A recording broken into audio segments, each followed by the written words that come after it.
What is a pardon?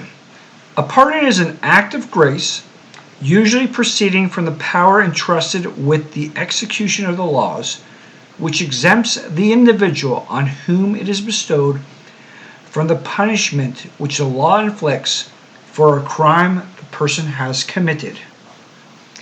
Every pardon granted to the guilty is in derogation of the law. If the pardon be equitable, the law is bad. For where legislation and the administration of the law are perfect, pardons must be a violation of the law.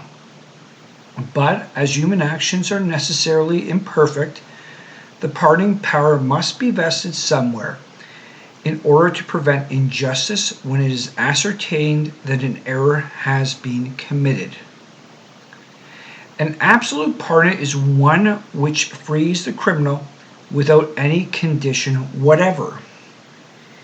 A conditional pardon is one to which a condition is annexed, performance of which is necessary to the validity of the pardon. A general pardon is one which extends to all offenders of the same kind. It may be expressed as when a general declaration is made that all offenders of a certain class shall be pardoned, or implied as in cases of the repeal of a penal statute.